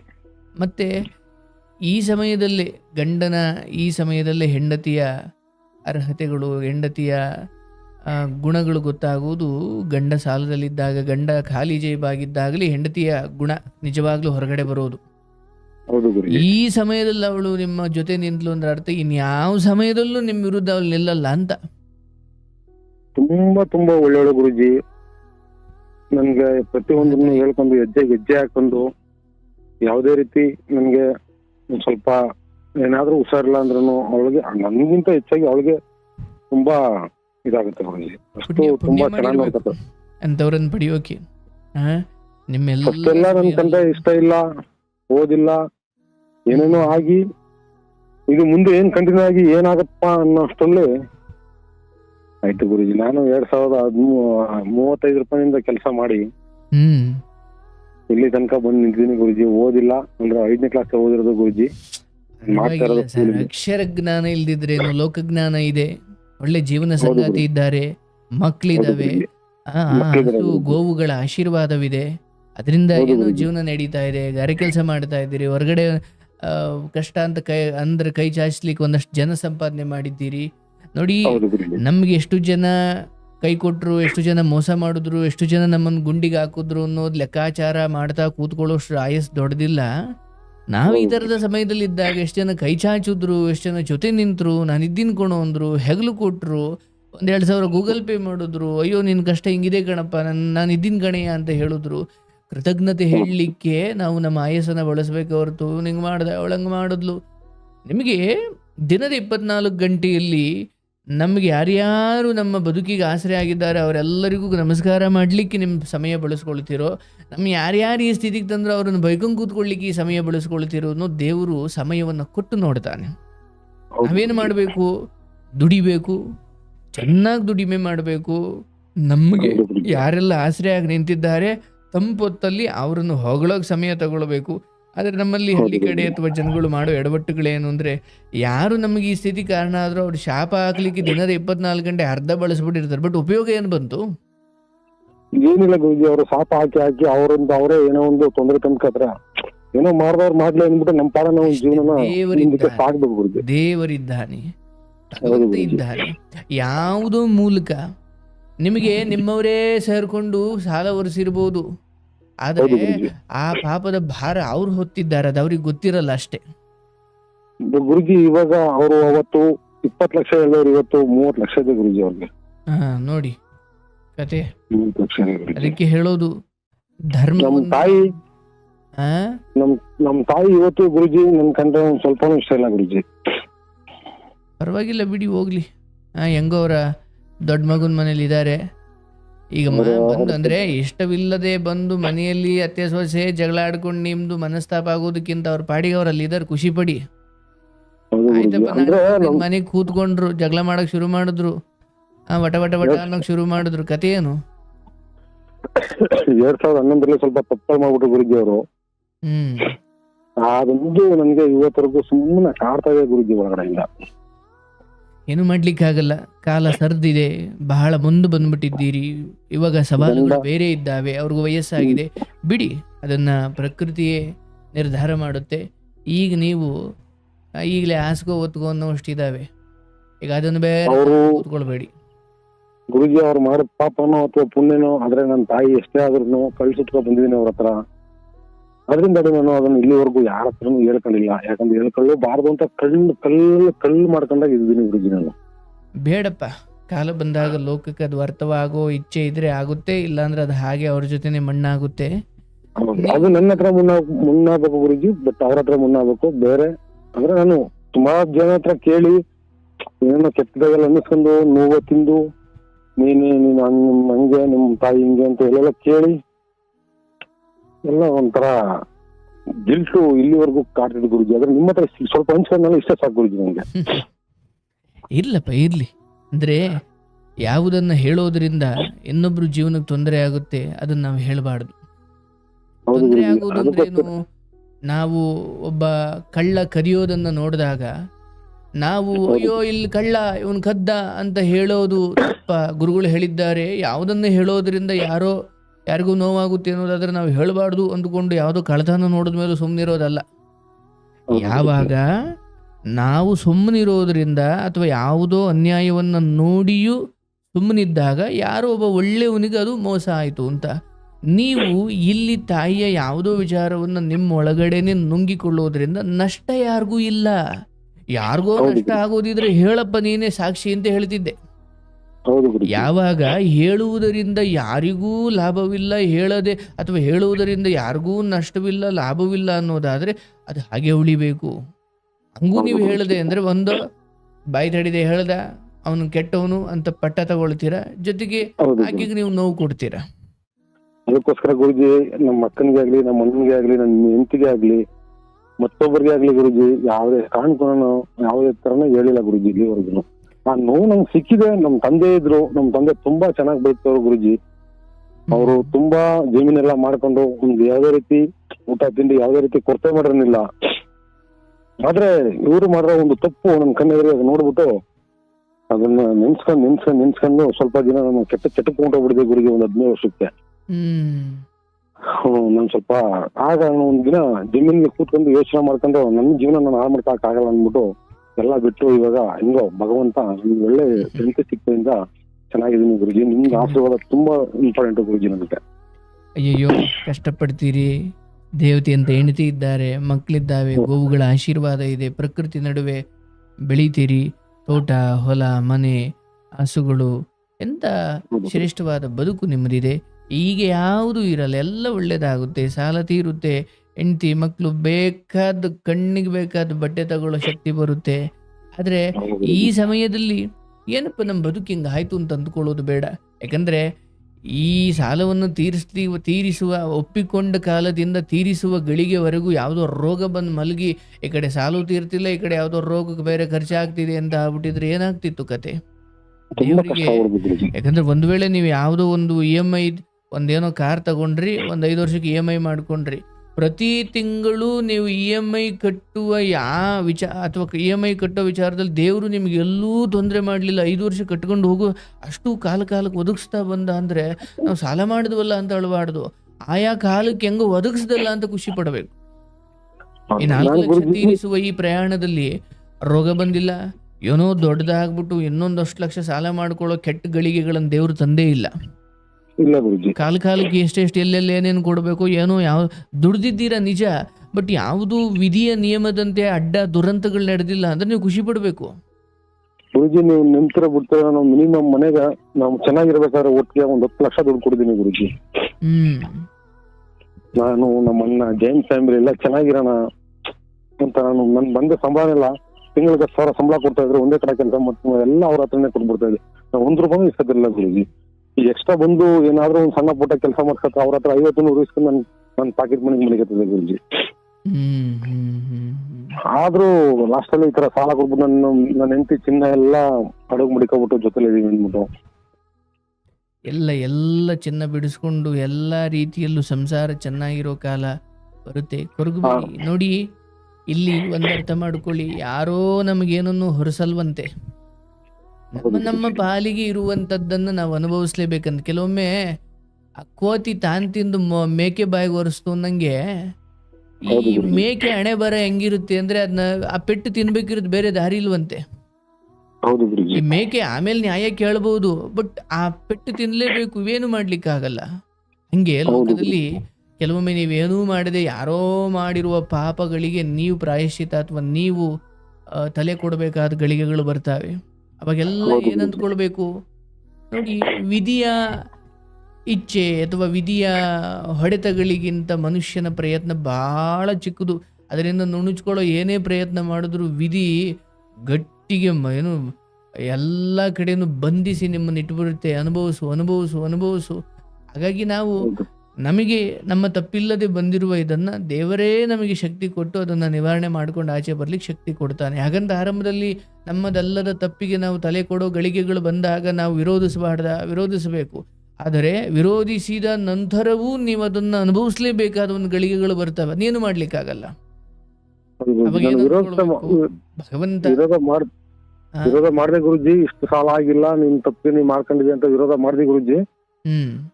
ಬಟ್ 3 ಮಕ್ಕಳು ನನ್ ಕಣ್ ಮುಂದೆ ಕಾಣಿಸ್ತಾ ಇದ್ವು. ಎಲ್ಲೂ ಏನಾರು ಹೆಚ್ಚು ಕಮ್ಮಿ ಆಗ್ಬಿಟ್ರೆ ಮಕ್ಕಳು ತಬ್ಲೆ ಆಗ್ಬಿಡ್ತವೆ, ಏನು ಮಾಡಕ್ ಆಗಲ್ಲ, ನಾನ್ ಸೋತ್ ಬಾಳ್ಬೇಕು ಅಂತ ಗುರುಜಿ ನಾನೆಲ್ಲ ಬಿಟ್ಬಿಟ್ಟು. ಇರ್ಲಿ ಬಿಡಿ, ನೀವು ಸರಿಯಾದ ನಿರ್ಧಾರನೇ ತಗೊಂಡಿದ್ದೀರಾ. ಮತ್ತೆ ಇನ್ನೊಂದು, ಬದುಕಲ್ಲಿ ತುಂಬಾ ಬಿಸಿ ಆಗ್ಲಿಕ್ಕೆ ಒಂದು ಕಾರಣ ಸಿಕ್ತು ನಿಮಗೆ.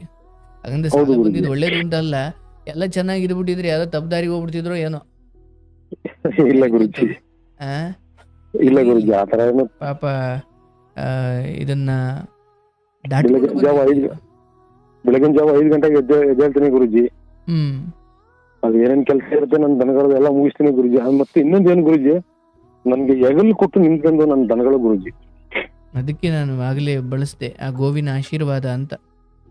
ನನ್ಗೆ ಯಾರು ಇಲ್ಲ ಗುರುಜಿ, ನನ್ನ ದನಗಳೇ ನನ್ಗೆ ನನ್ನ ಇಲ್ಲಿವರೆಗೆ ತರಕ್ ಕಾರಣ ಅಂತ ಹೇಳ್ಕತೀನಿ ಗುರುಜಿ. ನೆನ್ಸಿ ನನ್ನ ದನಗಳು ಅವು ಅವತ್ತು 2 ಒಂದೇ ಸಲ ಕರುಗಳು ಹಾಕೊಂಡ್ವು ಗುರುಜಿ. ನಿಮ್ಗೆ ಗೊತ್ತಿರ್ಬೇಕಲ್ಲ, ಹಳ್ಳಿ 2 ಒಂದೇ ಸತಿ ಕರುಗಳು ಹಾಕೊಂಡ್ವು. 2 ಒಂದು 6 ಲೀಟರ್ ಹಾಲು, ಬೆಳಗ್ಗೆ 12 ಲೀಟರ್, ಸಾಯಂಕಾಲ 12 ಲೀಟರ್ ಹಾಲು ಆಗ್ತಾ ಇದೆ. ಒಂದು 30-35 ರೂಪಾಯಿ ಸಿಗ್ತಾ ಇತ್ತು. ಅವು ವಾರಕ್ಕೆ ಒಂದು 5,000 6,000 ಬರ್ತಾ ಇತ್ತು ಗುರುಜಿ. 10K ಇವಾಗ ಪೇಮೆಂಟ್ ಆಗ್ತದೆ ನೋಡಿ.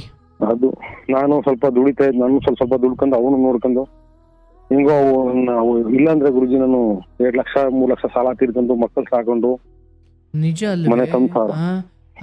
ಹಳ್ಳಿ ಕಡೆ ಇವತ್ತಿಗೆ ಸ್ವಲ್ಪ ಕಡಿಮೆ ಆಗಿರ್ಬೋದು.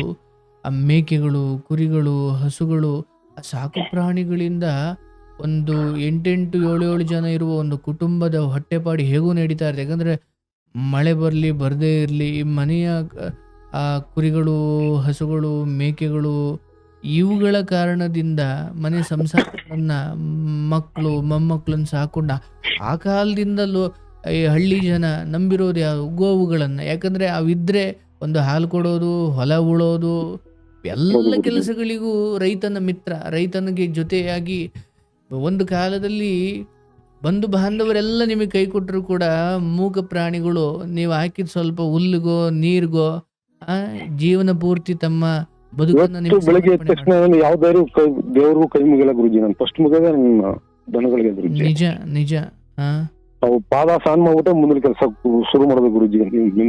ಅದೇ ದೇವ್ರು ಅಂದ್ರೆ ಲಕ್ಷ್ಮಿಯೋ ಸರಸ್ವತಿಯೋ ಈಶ್ವರನೋ ಅಂತಲ್ಲ. ಯಾವುದು ನಿಮ್ಮ ಬದುಕಿಗೆ ಹಸಿವಲ್ಲಿ ಕೊರಗದ ಹಾಗೆ, ಮಳೆಯಲ್ಲಿ ನೆನೆಯದ ಹಾಗೆ, ಬಿಸಿಲಲ್ಲಿ ಬೇಯದ ಹಾಗೆ ಸರಾಗವಾಗಿ ನಿಮ್ಮ ಜೀವನ ನಡ್ಕೊಂಡು ಹೋಗ್ಲಿಕ್ಕೆ ಅನ್ನಕ್ಕೆ ದಾರಿ ಯಾವುದಾಗಿದೆಯೋ ಅದನ್ನ ಪಕ್ಕದಲ್ಲೇ ಇಟ್ಕೊಂಡು ಬೆಳಗ್ಗೆದ್ದು ಅದನ್ನ ನೋಡಿದ್ರೆ ಅದೇ ದೇವ್ರು. ಹೌದು ಗುರುಜಿ. ಒಬ್ಬ ಕಟಿಂಗ್ ಮಾಡೋ ಅಂದ್ರೆ ಈ ಕ್ಷೌರಿಕದವರು ಆ ಕಟಿಂಗ್ ಮಾಡೋ ವಸ್ತು ಅದೇ ದೇವ್ರು ಅವ್ರಿಗೆ. ಹೌದು ಗುರುಜಿ. ರೈತನಿಗೆ ನೇಗಿಲು, ಹಸು ಹೌದು ಗುರುಜಿ. ಅದೇ ದೇವ್ರು.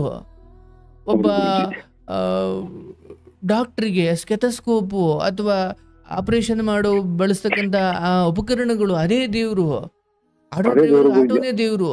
ದೇವರು ಅಂದ್ರೆ ನಮ್ಮ ಮನೆದೇವರು ದೇವರು ಅದು ಬೇರೆ, ಅದೊಂದು ನಂಬಿಕೆಗಳು. ಆದ್ರೆ ಯಾವುದು ನಿಮ್ಮ ಹೊಟ್ಟೆ ತುಂಬಿಸ್ತಾ ಇದೆ, ಯಾವುದು ನಿಮಗೆ ನೆಮ್ಮದಿ ಕೊಡ್ತಾ ಇದೆ, ಯಾವುದು ನಿಮ್ಮನ್ನ ಯಾರ ಕಾಲದಸಿಗೂ ಹೋಗ್ದಂಗೆ ನಿಮ್ಮ ಸ್ವಾವಲಂಬಿ ಜೀವನ ನಡೆಸಲಿಕ್ಕೆ ಉಪಕಾರಿ ಆಗಿದೆ, ಅವುಗಳನ್ನು ಸ್ಮರಿಸುವುದೇ ದೇವರನ್ನ ಸ್ಮರಿಸಿದಂತೆ. ಅವುಗಳು ಬಿಟ್ಬಿಟ್ಟು ನೀವು ಕಾಣದೇ ಇರೋ ದೇವ್ರಿಗೆ ಸ್ಮರಣೆ ಮಾಡ್ಬೋದು, ಆದ್ರೆ ಅದನ್ನು ಮಾತ್ರ ಮಾಡೋದು ದೇವರ ಪೂಜೆ ಅಲ್ಲ. ನಿಮಗೆ ಡೈರಿಗೆ ಹಾಲು ಹಾಕಿಬಿಟ್ಟು ವಾರಕ್ಕಿಷ್ಟು ಅಂತ ಕೊಟ್ಟಿದ್ದು ಹಸುಗಳು. ಹೌದು ಗುರುಜಿ. ಹಾಗಾಗಿ ಆ ಹಸುಗಳ ಕುರಿತು ನೀವು ಹೇಳಿದ್ದು ಬಹಳ ಚೆನ್ನಾಗಿತ್ತು. ನನಗೆ ಅವೇ ದೇವರು ಸರ್, ನಿಜ ಅದೇ ದೇವರು. ಇಷ್ಟು ಹೊಂದ್ಕೊಂಡು ಹೋಗೋ ಹೆಂಡತಿ ಆಕೆನೂ ದೇವ್ರೆ, ಇಷ್ಟನ್ನು ಅರ್ಥ ಮಾಡ್ಕೊಂಡು ಹೋಗ್ತಿರೋ ಮಕ್ಕಳು ಅವರೂ ದೇವ್ರೆ. ಕಾಲಕ್ಕೆ ಮಳೆ ಬೆಳೆ ಅಥವಾ ಈ ಪ್ರಕೃತಿ, ಅದೇ ಪ್ರಕೃತಿಯೇ ದೇವರು, ಹಸುಗಳೇ ದೇವರು. ಜೊತೆಗೆ ಇಷ್ಟೆಲ್ಲ ಆದರೂ ಕೂಡ ಏನೋ ಒಳ್ಳೇದಾಗುತ್ತೆ, ಅವ್ರಿವ್ರ ಬದುಕನ್ನು ನೋಡಿದ್ರೆ ನನ್ನ ಬದುಕೇ ಬೆಟರ್ ಅಥವಾ ನನ್ನ ಜೀವನವು ಪರವಾಗಿಲ್ಲಪ್ಪ ಅಂತ ನಿಮಗೆ ನೀವು ಧೈರ್ಯ ತುಂಬಿಕೊಂಡು ನಿಮ್ಮ ಅಂತರಂಗದ ತಿಳುವಳಿಕೆಯಿಂದ ಎಲ್ಲ ಸಹಿಸಿಕೊಂಡು ಬಂದಿದ್ದೀರಿ. ನೀವು ಕೂಡ ನಿಮ್ಮ ಅಂತರಂಗದ ಅರಿವು ಅದೇ ದೇವರು ಇವತ್ತು ನಿಮ್ಮನ್ನು ಬದುಕಿಸಿರೋದು. ಏನೋ ಇವೆಲ್ಲ ನೆಪ ಹೇಳ್ಕೊಂಡು ಸಾಯ್ಬೋದಿತ್ತಲ್ಲ, ಸತ್ತಿಲ್ಲ. ಅದೇನು ಗುರುಜಿ ನೆಪ ಹೇಳಿ ನಾನು ಹಂಗಾಗಿದೆ ನಾನು ಹಿಂಗಾಗಿದೆ ಅಂತ ಹೇಳ್ಬೋದು, ಅದ್ರಲ್ಲಿ ಅವೆಲ್ಲ ಆ ಕ್ಷಣಕ್ಕೆ ಸರಿ. ಮತ್ತೆ ನಮ್ಗೆ ಪುನಃ ಕಾಣಿಸ್ತದೆ ಗುರುಜಿ ಅದು ನಾನು ಸುಳ್ಳು ಹೇಳ್ಬಿಟ್ಟೆ ಗುರುಜಿ ಅವನ್ಗೆ ಅಂತ. ನಾವು ಏನಿರುತ್ತೆ ಅದು ಮಾತ್ರ ಹೇಳ್ಬೇಕು ಗುರುಜಿ, ಸುಮ್ನೆ ಅದೇ ಬೇಕು ಹಂಗೆ ಹೇಳ್ಬಿಟ್ಟು. ಚೆನ್ನಾಗಿ ಬದುಕಿದ್ದೀರಾ, ಬಹಳ ಗೌರವದಿಂದ ಬಹಳ ಶ್ರಮ ಪಟ್ಟಿದ್ದೀರಿ. ನಿಮ್ಮ ಶ್ರಮ, ನಿಮ್ಮ ಪರಿಶ್ರಮ, ಒಂದೊಂದು ಬೆವರ ಹನಿಯೂ ಕೂಡ ನಿಮ್ಮ ಜೀವನವನ್ನ ಉತ್ತುಂಗಕ್ಕೆ ಕರ್ಕೊಂಡು ಹೋಗ್ತವೆ. ಯಾರೋ ಬಂದು ನಮ್ಮ ಉದ್ಧಾರ ಮಾಡಲ್ಲ, ನಾವೇ ದುಡಿಬೇಕು, ನಾವೇ ಕಷ್ಟಪಡಬೇಕು. ಯಾರೋ ಬಂದು ನಮ್ಮ ಜೀವನವನ್ನು ಬೆಳಗಿಸ್ಲಿ ಅಂತ ಕಾಯಬಾರ್ದು. ನಾವೇ ಬೆಂಕಿಪಟ್ಟಣ ತಗೊಂಡು ದೀಪ ಹಚ್ಚೋ ಕೆಲಸ ನಾವೇ ಮಾಡಬೇಕು. ಕತ್ಲಲ್ಲಿ ಕೂತಿರೋಣ, ಯಾರೋ ಬಂದು ದೀಪ ಹಚ್ತಾರೆ ಅಂದ್ರೆ ಅವನಲ್ಲಿ ಕತ್ಲಲ್ಲಿ ಕೂತಿರೋದೆ. ನಮ್ಮ ಸುತ್ತಲಿನ ಕತ್ತಲನ್ನ ನಾವೇ ದೀಪ ಹಚ್ಚಿಕೊಳ್ಳುವ ಮೂಲಕ ದೂರ ಮಾಡಿಕೊಳ್ಬೇಕು ಕತ್ತಲನ್ನ. ಆದ್ರೆ ಸುಲಭನ ಇಲ್ಲ, ಗೋಡೆ ತಡ್ಕೊಂಡು ಹೋಗ್ಬೇಕು, ದೀಪ ಎಲ್ಲೈತೆ ಹುಡುಕ್ಬೇಕು, ಬೆಂಕಿಪಟ್ಟಣ ಎಲ್ಲೈತೆ ಹುಡುಕ್ಬೇಕು, ಬತ್ತಿ ಐತ ಹುಡುಕ್ಬೇಕು, ಎಣ್ಣೆ ಐತ ಹಾಕಬೇಕು. ಈ ಎಲ್ಲ ಆಗಿ ಒಂದು ಬೆಂಕಿ ಕಡ್ಡಿ ಹಚ್ಚಿ ದೀಪ ಹಚ್ಚಿದಾಗ ಕತ್ತಲು ಸರ್ವನಾಶ. ಆದ್ರೆ ಈ ಬೆಂಕಿಪಟ್ಟಣ ಹುಡುಕಿದ್, ದೀಪ ಹುಡುಕಿದ್, ಎಣ್ಣೆ ಹುಡುಕಿದ್, ಬತ್ತಿ ಹುಡುಕಿದ್ದು, ಈ ಪರಿಶ್ರಮ ಇದ್ರೇನೆ ಆಮೇಲೆ ಬೆಳಕು. ಅದೇ ಕೈ ಕೆಸರಾದರೆ ಬಾಯಿ ಮೊಸರು. ಈಗ ನೀವು ಒದ್ದಾಡಿದ್ರಲ್ಲ, ಅದೊಂಥರ ದೀಪ ಹಚ್ಚಿದಂಗೆ. ಹಿಂಗ ಸಾಲ ತೀರ್ತಾ ಬಂತಲ್ಲ, ಸಾಲ ಅನ್ನೋದು ಕತ್ತಲು, ನಿಮ್ಮ ಪರಿಶ್ರಮ ಅನ್ನೋದು ಬೆಂಕಿ ಕಡ್ಡಿ. ಆ ಪರಿಶ್ರಮದ ಬೆವರಿನಿಂದ ಹಚ್ಚಿದಾಗ ಸಾಲ ಅನ್ನೋ ಕತ್ತಲು ದೂರವಾಯಿತು, ಬೆಳಕು ಬರುತ್ತೆ. ನೀವು ಆ ದಾರಿಲಿದ್ದೀರಾ.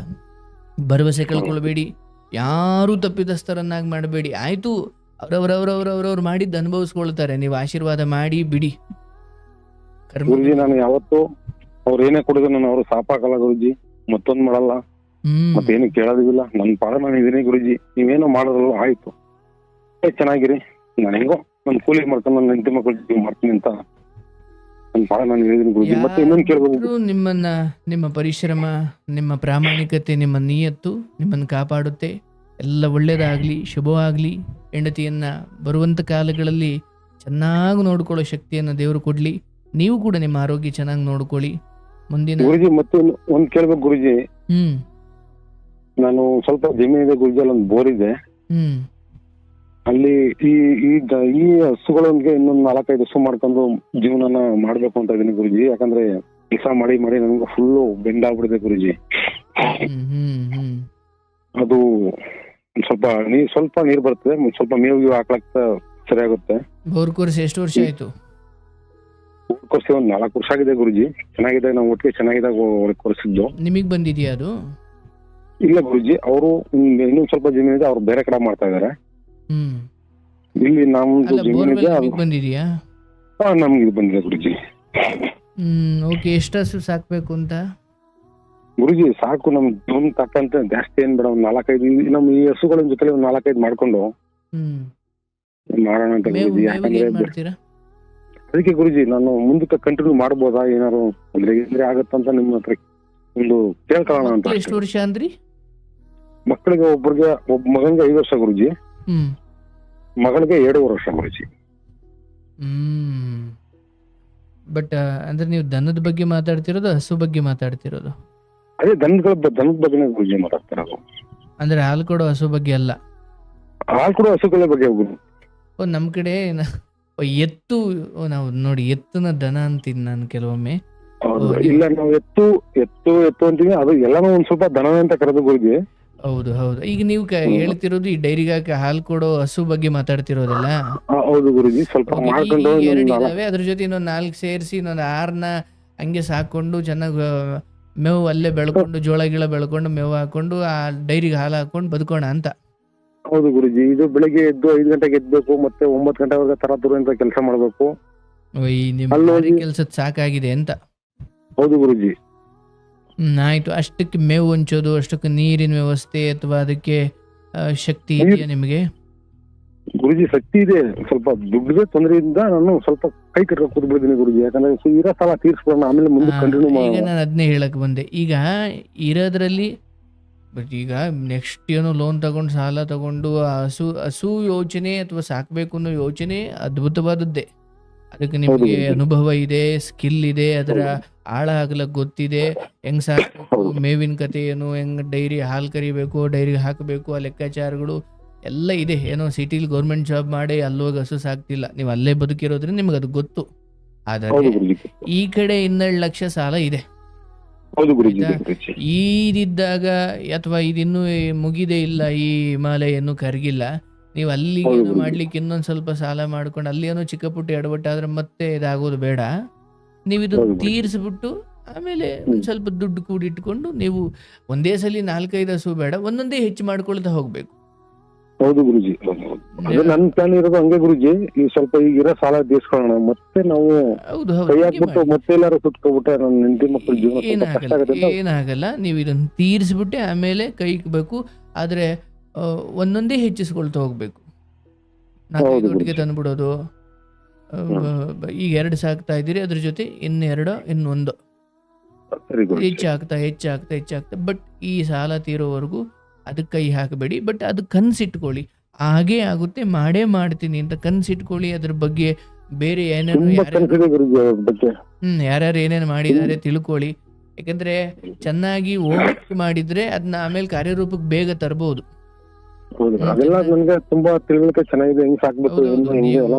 ಮಣ್ಣಿನ ಮಕ್ಕಳೇ ಆಗಿರೋದ್ರಿಂದ ನಿಮಗೆ ಅದೇನು ಸಮಸ್ಯೆ ಆಗ್ಲಿಕ್ಕಿಲ್ಲ. ಬಟ್ ಇದು ತೀರೋವರೆಗೂ ಅದು ಕೈ ಹಾಕಬೇಡಿ, ಆಯ್ತಾ? ಶುಭವಾಗ್ಲಿ. ನಿಮ್ದು ಆಶ್ರಮ ಎಲ್ಲಿದೆ ಗುರುಜಿ? ಸ್ವಲ್ಪ ನಿಮ್ನ ನೋಡ್ಬೇಕು ಅಂತ. ನನ್ಯಾಗ ನೋಡ್ಬೇಕು ನೀವು? ನೋಡ್ಬೇಕು ಗುರುಜಿ, ನೀವು ತುಂಬಾ ಸ್ಫೂರ್ತಿಯಾಗಿದ್ದೀರಾ, ಜನಗಳಿಗೆ ಒಳ್ಳೊಳ್ಳೆ ಇದು ಕೊಡ್ತಾ ಇದೀರಾ. ಎಷ್ಟೋ ಜನ ಹೆಣ್ಮಕ್ಳು ಸಹಾಯಕ್ಕೆ ಹೋಗಿರೋಲ್ಲ, ವಾಪಸ್ಸು ನಿಮ್ದೊಂದು ಯೂಟ್ಯೂಬ್ ಅಲ್ಲಿ ನೋಡ್ಬಿಟ್ಟು ಒಬ್ರು ನಾನು ಸಹಾಯಕ್ಕೆ ಹೋಗ್ತಾ ಇದೆ, ನೆಕ್ಸ್ಟ್ ಇನ್ನೊಂದು 5 ನಿಮಿಷಕ್ಕೆ ಸುತ್ತೋಗ್ಬಿಡ್ತಾ ಇದೆ, ನಿಮ್ ಯೂತ್ ನೋಡಿದ ತಕ್ಷಣ ನಾನು ವಾಪಸ್ ಬಂದೆ ಅಂತ ಹೇಳಿದ್ರೆ ಒಂದೊಂದು ಕಥೆಗಳು ಒಂದೊಂದ್ ತರ. ಇರ್ಲಿ ಏನ್ ಮಾಡುವ, ಒಂದೇನೋ ಒಳ್ಳೇದು ಹೇಳ್ತೀವಿ, ಪಾಪ ತಗೊಳ್ತಾರೆ, ಜನಕ್ಕೆ ಏನೋ ನೆಮ್ಮದಿ ಸಿಗುತ್ತೆ. ನೋಡಿ ನಿಮ್ಮ ದೊಡ್ಡ ಗುಣ. ಖಂಡಿತ ಬನ್ನಿ, ಆಶ್ರಮದ ಅಡ್ರೆಸ್ ಕಳಿಸ್ತಾರೆ, ನೀವು ಒಂದು ವಾಟ್ಸಪ್ ಈ ನಂಬರ್ಗೆ ವಾಟ್ಸಪ್ ಮಾಡಿ. ವಾಟ್ಸಪ್ ಮಾಡಿದೀನಿ ಗುರುಜಿ, ನಾನು ತುಂಬಾ ಸತಿ ವಾಟ್ಸಪ್ ಮಾಡಿದೀನಿ. ಹೌದಾ? ಈಗ ಹೇಳಿ, ಕಾರ್ಯಕ್ರಮ ಕರೆ ಮಾಡಿ ಮಾತಾಡಿದ್ದೀನಿ, ಅವ್ರು ಹೇಳಿದ್ದಾರೆ ಅಡ್ರೆಸ್ ಕಳಿಸಿ ಅಂತ ಹೇಳಿ. ಸರಿ ಗುರುಜಿ. ಬಹಳ ಸಂತೋಷ, ನಿಮ್ಗೆ ಒಳ್ಳೇದಾಗ್ಲಿ. ಭಗವಂತ ಏನೆಲ್ಲ ಕಷ್ಟ ಕೊಟ್ಟರು ಕೂಡ ಯಾವುದೋ ಒಂದು ರೂಪದಲ್ಲಿ ನಿಮ್ಮ ಜೊತೆ ನೆಮ್ಮದಿಯಾಗಿ ಕರ್ಕೊಂಡು ಬರ್ತಿದ್ದಾನೆ. ಮುಂದೆ ಇನ್ನೂ ಒಳ್ಳೇದಾಗುತ್ತೆ. ಮಕ್ಳ ಕಾಲಕ್ಕೆ ನಿಮ್ಮ ಮನೆ ತುಂಬ ಚೆನ್ನಾಗಿರುತ್ತೆ, ನೆಮ್ಮದಿಯಾಗಿರ್ತೀರ. ಇದೆಲ್ಲ ತೀರುತ್ತೆ ಬೇಗ ಚೆನ್ನಾಗಿ. ಅಂದರೆ ಇದೆಲ್ಲ ತೀರ್ಲಿ, ಆಮೇಲೆ ಒಟ್ಟಿಗೆ ಕೂತ್ಕೊಂಡು ಊಟ ಮಾಡೋಣ ಅಂತ ಸಂತೋಷದ ಕ್ಷಣಗಳನ್ನು ಮಿಸ್ ಮಾಡ್ಕೊಳ್ಬೇಡಿ. ಯಾಕಂದ್ರೆ ಸಾಲ ತೀರೋ ಅಷ್ಟೊತ್ತಿಗೆ ಮನುಷ್ಯನೇ ತೀರೋಗ್ಬಿಟ್ರೆ ಇರ್ಲಿ. ಅದನ್ನ 4 ಜನ 1,000 ಜನ ನಿಮ್ದು ಒಂದು ಕೇಳಿ ಅವರು ಬದುಕೋ ಪ್ರಯತ್ನ ಮಾಡ್ತಾರೆ. ನಿಮ್ಮ ಮಾತು ಕೇಳಿ ಏನಿಲ್ಲ, ನಿಮ್ಮಿಂದ ನೋಡು, ನಿಮ್ ನೋಡಿ ನಿಮ್ಮ ನಿಮ್ಮ ಶ್ರೀಮತಿ, ನಿಮ್ಮ 2 ಮಕ್ಕಳು, ಹಸು ಎಷ್ಟು ನಂಬ್ಕೊಂಡಿದ್ದಾವೆ ನಿಮ್ಮನ್ನು. ನೀವು ಅಷ್ಟೇ ಆರೋಗ್ಯವಾಗಿರಬೇಕು, ಚೆನ್ನಾಗಿರಿ. ಯಾವಾಗಾರ ಮಾತಾಡ್ಬೇಕು ಅನ್ಸಿದ್ರೆ ಕರೆ ಮಾಡಿ, ಅಡ್ರೆಸ್ ತಗೊಂಡು ಒಮ್ಮೆ ಬಂದು ಹೋಗಿ. ನಿಮಗೆ ಶುಭವಾಗಲಿ. ಓಕೆ ಗುರುಜಿ.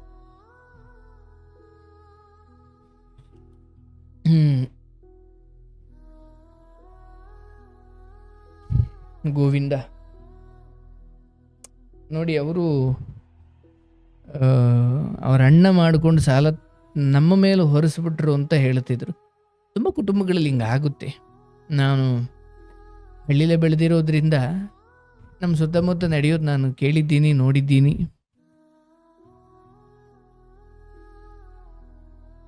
ಯಾರನ್ನು ನಂಬೋದು ಯಾರನ್ನು ಬಿಡೋದು ಅನ್ನಂಗೆ ಆಗ್ಬಿಡುತ್ತೆ ಕೆಲವೊಮ್ಮೆ. ಏನೇ ಇರಲಿ, ಅಣ್ಣನಿಗೆ 3 ಮಕ್ಕಳಿದ್ದು ಸರ್. ಅವನಿಗೆ 20 ಲಕ್ಷ ವಹಿಸ್ಬಿಟ್ರೆ ಅವ್ನ ಬದುಕು ಏನಾಗ್ಬಿಡುತ್ತೆ, ಮಕ್ಳ ಕತೆ ಏನು ಅಂತ ಅನಿಸಿ, ನನ್ನದೆಲ್ಲದ ತಪ್ಪಿದ್ರು ಅಥವಾ ನಾನೆಂಥ ತಪ್ಪು ಮಾಡಿಲ್ಲದೆ ಹೋದರೂ 4 ಲಕ್ಷ ಒರೆಸ್ಕೊಂಡು ಬಂದೆ ಸಾ. ಸೈಟ್ ಬೇರೆ ಕೊಟ್ಟೆ ಸಾ. ನೋಡಿ ಎಂತೆಂಥ ಮನುಷ್ಯರಿದ್ದಾರೆ. ದೇವತಾ ಗುಣ ಇವ್ರದ್ದು. ಒಳ್ಳೆಯದಾಗಲಿ, ಶುಭವಾಗಲಿ.